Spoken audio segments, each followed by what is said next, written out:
휴거는 한자로는 이끌 휴 들거, 영어로는 랩처라고 하는데 예수님께서 마지막 때에 공중 강림하시면서 세상에 있는 수많은 신자들 중에 성화된 성도들에게 부활체를 입히시어 천국으로 들어가게 하시는 사건을 말합니다.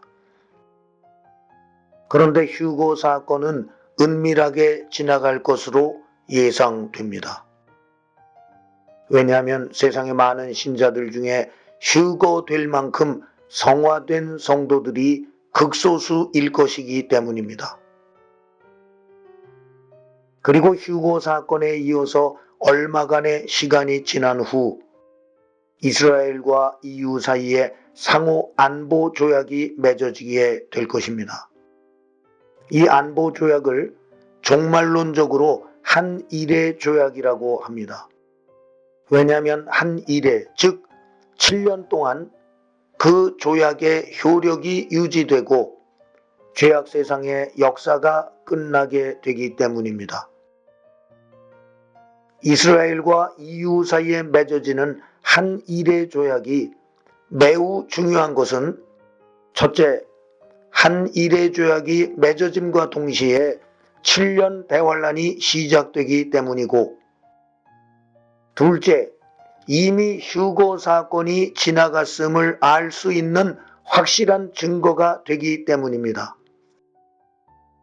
매우 흥미로운 사실은 예수님의 초림 사건이 극소수의 사람들, 예를 들면 예수님의 부모인 요셉과 마리아, 세례 요한의 부모인 사가랴 제사장과 엘리사벳, 들판의 목자들, 안나와 시므온 선지자들, 그리고 동방 박사들 외에는 대부분의 이스라엘 백성들이 알지 못하고 지나갔다는 것입니다.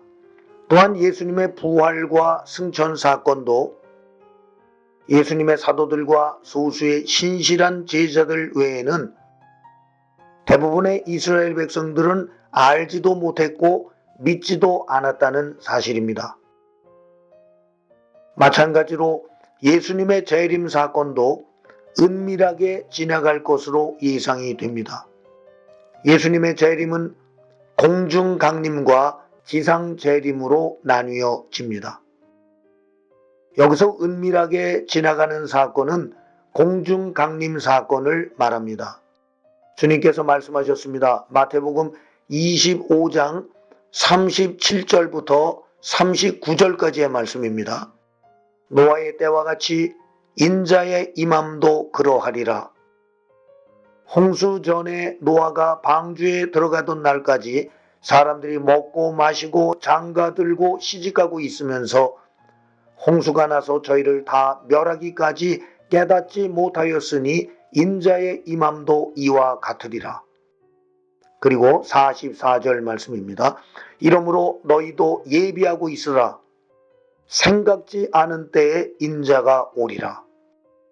주님의 예언 말씀처럼 오늘날 세상의 수많은 사람들은 예수님의 재림에 관해 알지도 못하고 관심도 없으며 심지어 믿는 신자들까지도 대부분 철저하게 대비하지 못하고 있는 실정입니다. 그러므로 이런 상황 가운데서 실제로 휴거 사건이 지나가고 대환란이 시작되면 어떻게 될까요?